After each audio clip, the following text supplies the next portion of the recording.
아파트 청약하고 그리고 분양권 투자 어떤 것을 해야 되는지 바로 결론부터 말씀을 드리도록 하겠습니다. 임성배 TV 보동과 덴데크 최근에 사전청약 일정이 나오면서 많은 분들이 저한테 질문을 주십니다. 사전청약의 분양 가격이 너무나 높은 것 아니냐, 그런 말씀들을 많이 하시고, 이제 부동산의 규제 완화가 되면서 전매 제한 완화가 됐습니다. 그로 인해서 분양권 전매를 할 수 있는 그런 기회들이 많이 늘어나고 있죠. 또 아파트의 가격들이 많이 올랐다가 떨어지다 보니까 많은 분들이 분양권 전매를 통해서 이제 내 집 마련을 하려고 하시는 분들, 투자하려고 하시는 분들이 상당히 늘어나고 있는 것 같습니다. 제가 이제 결론적으로 말씀을 드리면 두 가지 중에 만약에 사전 청약 또는 청약이나 분양권 투자, 분양권 선택을 하게 된다면 어떤 것을 하는 게 좋겠느냐라고 만약에 말씀을 하신다면은 결론적으로 분양권을 사는 게 훨씬 더 좋습니다. 제가 생각할 때는 그 이유에 대해서 좀 말씀을 드리면 분양권 같은 경우에는 내가 원하는 지역의 아파트를 선정해서 분양권 거래가 되는 것에 층수를 선정해서 내가 살 수가 있습니다. 다만 여기에서 중요한 것은 돈이 있어야겠죠. 내가 자금을 활용할 수 있는 그런 능력이 돼야지만 분양권을 살 수가 있습니다.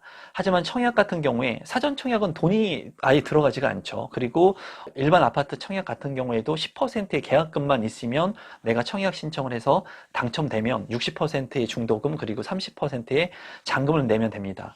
하지만 분양권 같은 경우에는 일단 10%의 계약금 플러스 만약에 프리미엄이 붙게 된다면 그에 따른 플러스 알파의 돈을 내야 돼요. 분양권에 대해서 간단히 좀 설명을 드리면 분양권에는 마이너스 프리미엄 그리고 무피 그리고 플러스 프리미엄 뭐 손피 이런 것들이 있는데요.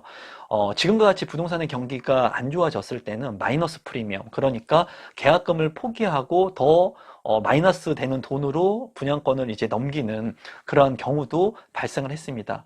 그러한 이유는 뭐냐면 이제 잔금을 치르게 되면은 주택수에 잡히기 때문에 세금적인 측면에 리스크가 있을 수도 있고요. 그리고 단기간에 팔고 나오려고 했는데 부동산의 경기가 악화되면서 손해를 보는 경우도 있습니다. 그래서 제가 이제 통합적으로 말씀을 드려본다면 결론적으로 청약을 하는 것과 분양권을 사는 것 또는 매매를 하는 것 중에는 빠르게 내가 무언가를 소유권을 취득할 수 있는 부분을 선택하는 것이 좋다. 그 이유는 내가 하루라도 빨리 경험을 할 수 있기 때문이에요.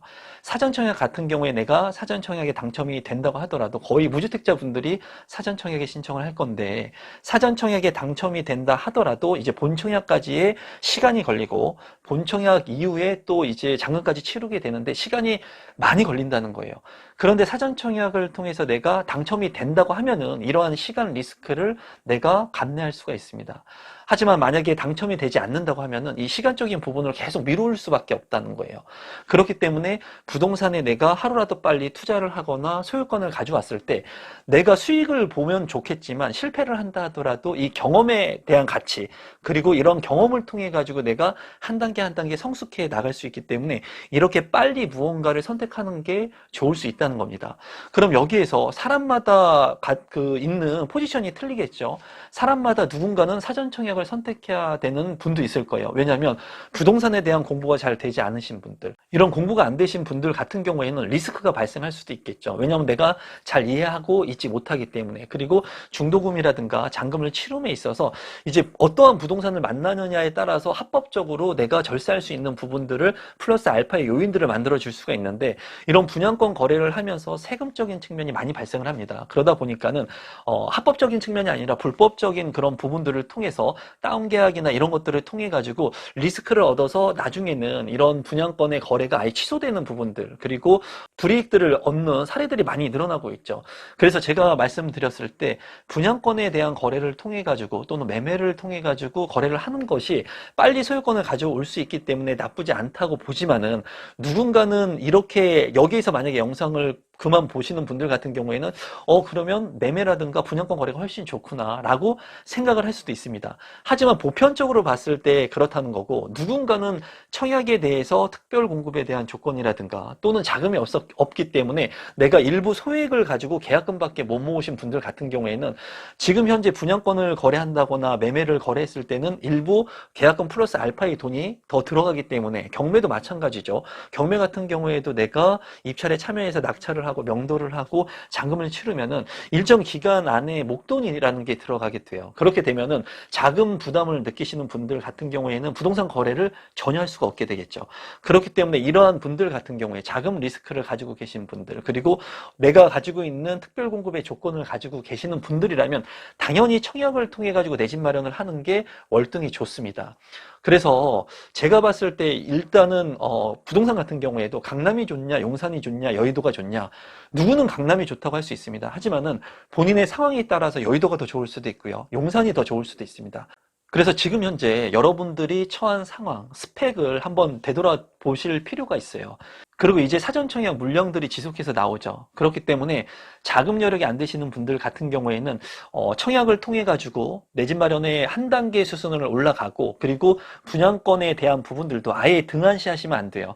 이런 부분들도 내가 공부할 수 있는 부분들을 통해 가지고 공부를 하나 두 개씩 해 나가면서, 내가 지금은 자금 여력이 안 돼서 분양권을 당장 사고 싶지만은 그런 절차라든가 그리고 부동산에 대한 공부가 안 돼 있기 때문에 이런 부분들을 아파트 청약, 사전 청약이라고 하는 자금이 많이 들지 않는 이 방법을 통해 가지고 우선 내 집 마련을 하고, 차후에는 분양권 투자를 해 가지고 또 다른 투자의 스텝 바이 스텝으로 나갈 수 있겠구나 라는 것을 한 번쯤 생각해 보시면 좋을 것 같아요.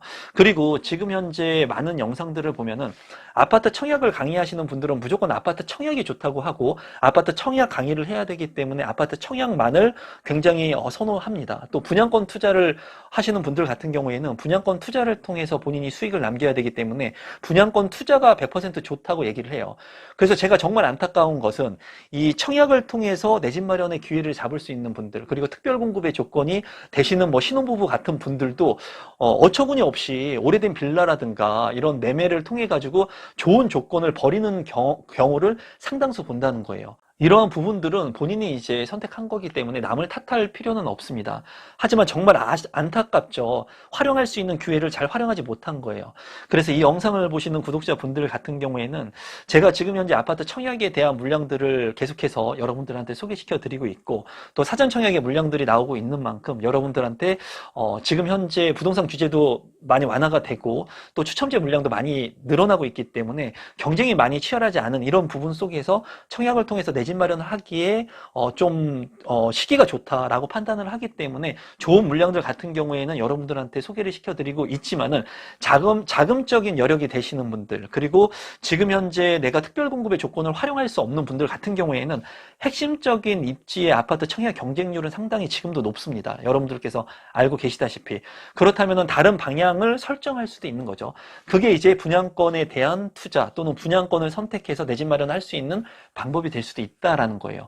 그래서 항상 양쪽 측면의 생각을 다 열어 놓으셔야 되고, 아파트 청약에 맞는 분들이 있으실 거고요, 분양권에 대해서 내 집 마련이 맞는 분들도 분명히 있으실 거예요. 다만 제가 말씀드리고 싶은 그 핵심은 하루라도 빠르게 내가 부동산에 대한 경험을 하는 게 좋다. 그게 성공이 됐던 실패가 됐던, 만약에 부동산을 저가에 내가 사가지고 시세 차익을 많이 남기잖아요. 그러면 그게 더 위험한 겁니다. 왜냐하면은 초심자의 행운은 나중에 더 큰 투자, 더 큰 부동산, 그리고 더 큰 대출의 레버리지를 활용하려고 하거든요. 어떻게 보면은 내가 적정 가격에 사서 적정 수익을 남기는 게 좋고요, 어떻게 보면은 내가 조금 높은 가격의 부동산을 사가지고 지금 손해지만은 마음고생을 하지만은 시간이 지난 다음에 부동산의 가격이 회복을 하면서, 내가 그때 부동산에 마음고생을 많이 했지만은 시간이 지나니까는 물가 대비 그리고 물가 상승률만큼 부동산의 가격이 오르는구나, 이런 것을 느끼면서 내가 부동산 재테크의 마인드가 한 단계 한 단계씩 밟아 나가는 것이 훨씬 더 좋다고 저는 생각을 해요. 그래서 부동산의 학문은 40대가 넘어야 된다라는 얘기들을 많이 합니다. 너무나 20, 30대에 많은 성공을 이루게 되면은 좋은 멘토를 갖고 있지 않는 이상 많은 실패 그리고 나락으로 떨어질 가능성이 훨씬 더 크다는 거예요. 그래서 이 영상을 보시는 분들 같은 경우에는 지금 현재 부동산을 통해서 많이 올랐던 가격들이 조정을 받고 또 조금씩 오르고 있습니다. 그런 것들을 보면서 너무 두려워하기보다는 내 지금 현재의 상황에서 내 집 마련을 하기에 1주택자가 되기 위해서는 어느 지역이 날지 끊임없이 공부하고 노력하고, 또 어떤 방법을 선택할지, 내가 청약을 선택할지, 분양권을 선택할지, 매매를 선택할지, 경매를 선택할지, 이러한 부분들을 면밀하게 살펴보실 필요가 있다는 거예요. 오늘은 최근에 사전청약 일정이 나오면서 제가 가지고 있는 생각들, 분양권이라든가 청약에 대한 부분들을 좀 다루어 봤습니다. 인생에 정답이 없듯이 부동산 투자도 정답은 없는 것 같아요. 여러분들께서 이 영상을 보시고 나한테 맞는 내 집 마련의 전략들, 인생의 전략들을 만들어 나갔으면 좋겠습니다. 오늘 영상은 이것으로 마무리 짓도록 하겠습니다. 고맙습니다.